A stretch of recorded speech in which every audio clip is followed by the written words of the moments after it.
Welcome back to What Arty Noobs with General Disturbance. This is the T95, the Tier 9 American tank destroyer. It's located on the east spawn of Berlin under the command of Steel Mike. Okay, game started, but Steel Mike hasn't moved away yet. I am not sure if he's loaded into the game yet, but, well, the gun's moving, so maybe he's just waking up, or is he doing something else? We'll have to wait and see. Nope, still no movement. Come on, Mike. Games are waiting.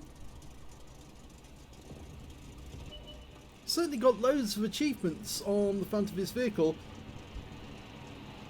So we know he can play the game in this tank. I think he's just distracted by something at the moment, and that's why his gun's dropped and he's not playing. Anyway, let's have a few words about the T95, otherwise known as the Doom Turtle.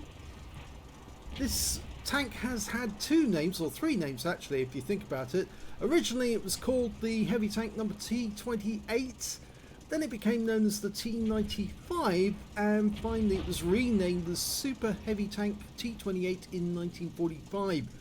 It was designed to destroy the Siegfried line, but I'm afraid they just built it too late to do that task, and eventually it just got built, or two prototypes got built to test out the feasibility of using this vehicle.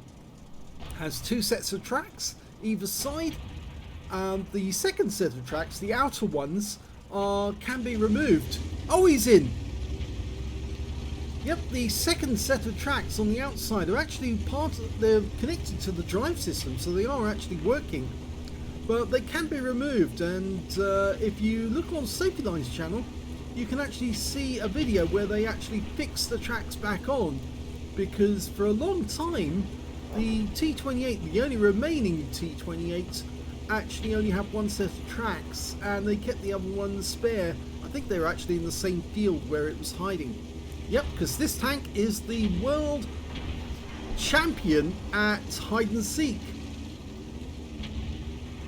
For, was it 27 years? It was certainly a very long time. I think it was 27 years. It was hiding in a field, covered in a bush, a very big bush, because it's a huge tank. And the original one that was built was lost due to a fire. And so there was only one left that was potentially operational. Well, it wasn't exactly operational as such. I should modify that. It doesn't have an engine. Still has the gun, which is a 105mm, but in the game they've given it the 155mm gun, which is the same as you find on the T30. It's capable of 750 alpha, and he's found his first target. It's a Waffenträger, capable of penetrating 276mm of armour, and with the premium rounds it'll go through 320. Now he won't need that sort of penetration for the Waffenträger. In fact, he could probably take that guy out just using the HE rounds, and HE rounds on this vehicle will do 950 and penetrate 90mm of armour. Unfortunately it would take a... Oh, he's got him! The Waffenträger hits the Doom Turtle on the optics, but he got taken out the next split second by the 155mm shell. Here's the Caliban. You're about to die. Well, he didn't get a kill, but he got 803 hit points, which is a high roll. There's now a TNH just around the corner, and he's going to die, definitely, for sure. Say goodnight, Gracie. Oh! The screen was not penetrated. Now, Wargaming fitted that into the game as a con trick to say, oh, well, these shells wouldn't have got through the screen. Like, really? Are you honestly trying to convince us that a shell, a big 155mm shell, would not get through the screen of such a vehicle or cause massive damage? Well, there's the Caliban gone. It's ridiculous, really. Wargaming comes up with these con tricks to try and suggest that, oh, a tank survived with just one hit point. Did it really? Or are you just trying to keep that player in the game just a little while longer so they'll keep playing the game, spending credits? Well, we saw that ELC across the road, but he's now died. But we've got some enemy behind us. They've pushed through. And Steel Mike's in a bit of a difficult position. There's only 5 left on his team, but there's 9 left on the enemy team. Okay, we've got a 704. We can penetrate that area. That's part of the hitbox on that corner. 704 is now a little worried. I mean, even though he's got a 152mm gun, he doesn't really want to poke his nose out in front of a 155mm. And oh, a VK managed to put a round into our rear. See the hole in our posterior. And this VK is now dead. Took a round through the roof. Okay, I think now Steel Mike's going to finish off all these other tanks before they become a nuisance as well. Oh, and teammates are getting in the way. Now that was very unhelpful for the Progetto to do that, and I think Steel Mike was pretty annoyed by that. He wanted that kill, but that Progetto definitely got in the way. Progetto kill stealing.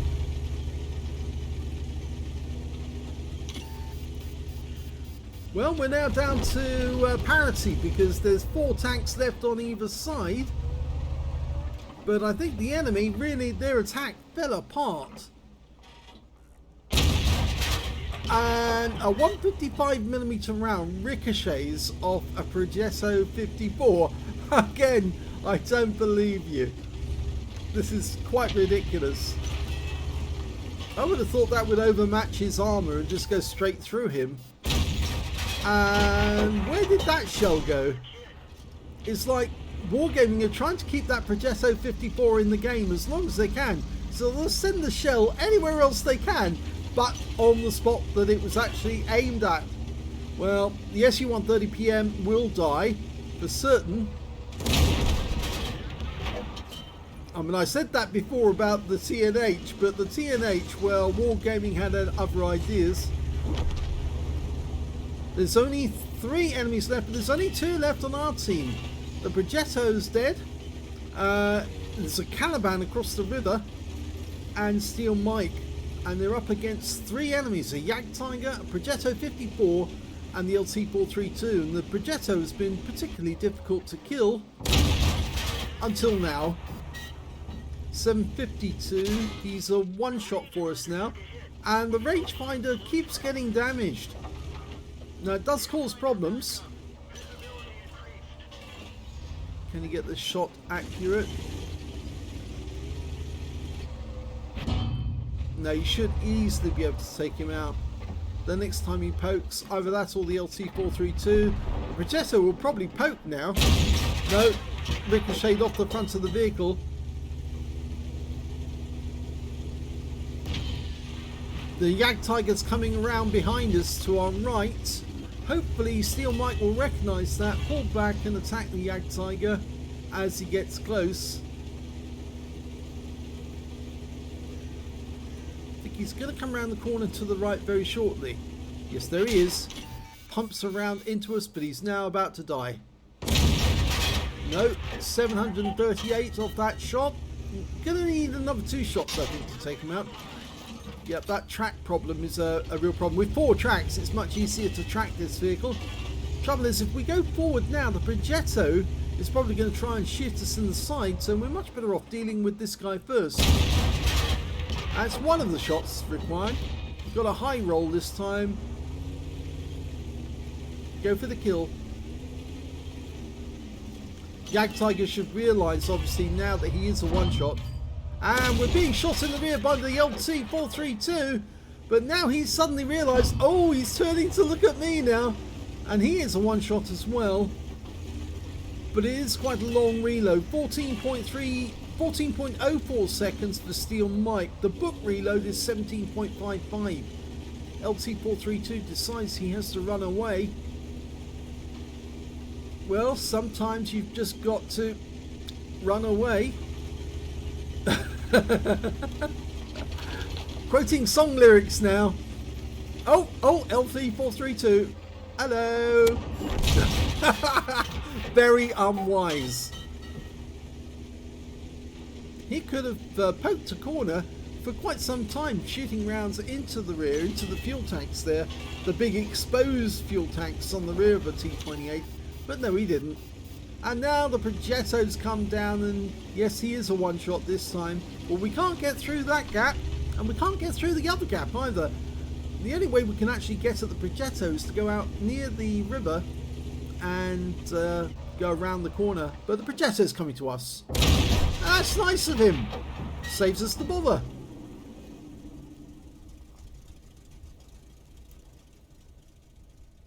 Here's the end of battle stats, and that was an ace tanker game for Steel Mike in the T95. He managed to get a shell proof for blocking more damage than the hit points to his own vehicle, a duelist for taking down 2 tanks who damaged him, a fire for effect for doing more damage than the hit points to his own vehicle. He picked up a Spartan medal for surviving a ricochet or non-penetrating shot when he had less than 10% of his hit points left, as well as a high caliber for dealing the most damage in the game. Top Gun for getting at least 6 kills, he ended up with 7, one short of a Radley's, and also the Steel Wall for blocking the most damage in the game and being alive at the end. His win rate for the battle, 10,800, which is more than Super Unicum standard. It's quite a bit more. Let's have a look at team score. Well, there you go, top of the table with 7,383 hit points. The next high scorer being the Jagdtiger with 4,297, followed by the AE phase. Oh no, it's followed by the TNH, actually, I missed that. TNH managed to get a Confederate in 4,101, and then we've got the 4 fires damage, actually was the AE phase one, who got a Confederate as well for 3,917. When it came to kills, it was Steel Mike again with 7. 4 kills went to the Progetto 46 and to the Jagdtiger on the enemy team. And when it came to base XP, it's Steel Mike again, so he's got the top in all 3 columns. 1,637 went to Steel Mike, 1,020 went to the Progetto, and 956 went to the AE phase 1. He fired 17 rounds, got 15 direct hits and 12 penetrations. 7,383 hit points, all of it done at close range. 13 hits received from the enemy, only 4 of which actually penetrated, 9 non-penetrations. 2,260 hit points of damage blocked by armour. He damaged 80 of the enemy, killed 7, and earned 55,858 credits for the game profit, 25 bonds, and he also picked up 7,367 XP, so not a bad game. Ace tanker and quite a few medals. You don't normally get that many, but unless you've played the tank quite a bit. But we are going to be seeing a few replays later on. In fact, I think I've got one coming up next after this one, where you are going to see somebody getting loads of medals in the T95. I hope you enjoyed this replay. If you did, please give the video a like. Do subscribe to our channel. Leave a little comment down below because it feeds the algorithm. And of course, please do remember we've got a second channel called The General where you can watch great replays without any commentary whatsoever. Thanks for watching.